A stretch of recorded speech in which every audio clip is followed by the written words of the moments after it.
So, does people believing in ancient prophecies make them come true? Well, good morning, my friends. It is I, John, here in the fabulous John of News Studios. And my voice is finally starting to come back. It's not 100% yet, but it's coming very quickly. I have been taking care of it. I had a comment that came in this morning that I wanted to answer because I thought it was a valid question. It's also a question that I've gotten from several other people as well. So I thought this would be the perfect time to go ahead and make this video. Let me read the comment. For a while now, I've felt that many Christians are somewhat making the prophecy come true by believing in it thoroughly. A lot of them are actually playing the parts of the villains in the story and don't even see it. It makes me sad because family members are included in that group. Now, this was on a video about Revelation, and I wanted to hop on and talk about the concept of believing a prophecy into reality. The prophecies you're talking about are very religion specific. They are geared towards a very specific set of beliefs. Now, in the world, 30% of the world are Christians.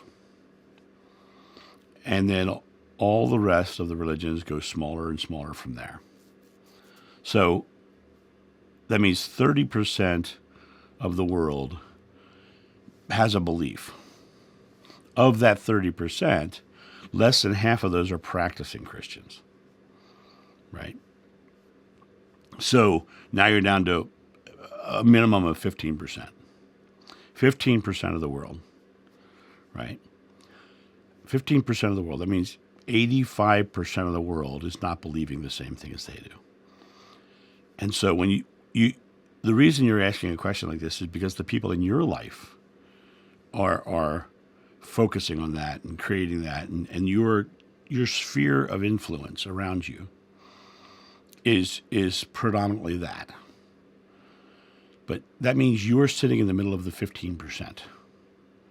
You're sitting in the middle of the small percentage, right? The fact that you're in that small percentage and you yourself don't agree and see this as creation, right? It is actually a testament to the fact that it's not going to happen. Because in reality, you grew up in that same belief system as well. And so you're one of the ones who isn't in the same camp as your family, right? So when you look at the idea of are they making the prophecy real by simply believing in it, they're making it real for them.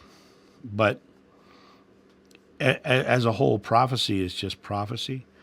There is no fate or destiny. There's nothing ahead of us that is set in stone. There is no doom and gloom event that's already in motion going to happen.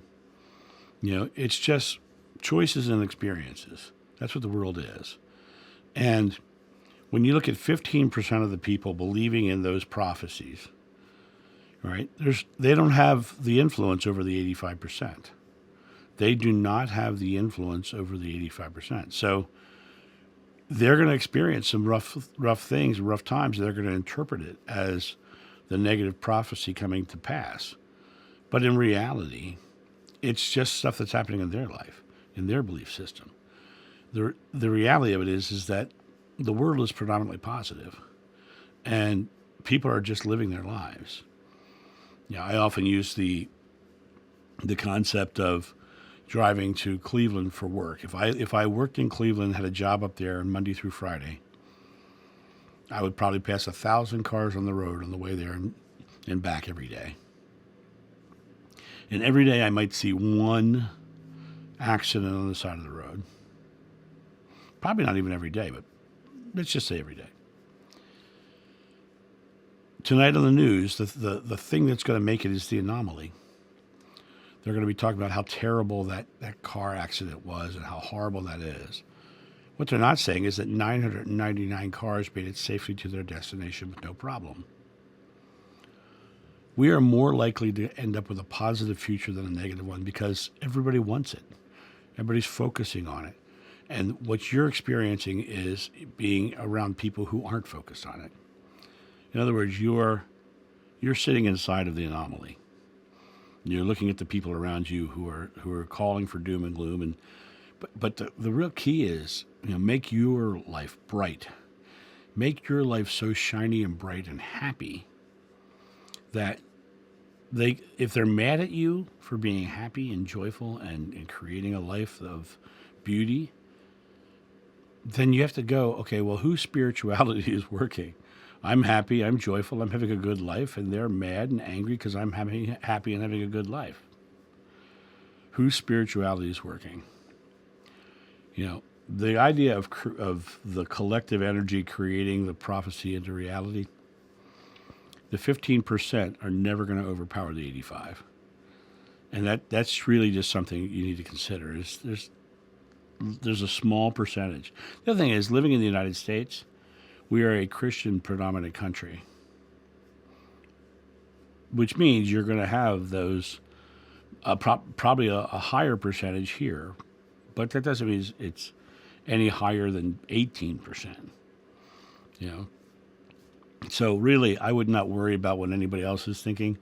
If you're focused on what they're doing, you're living their life and not your own.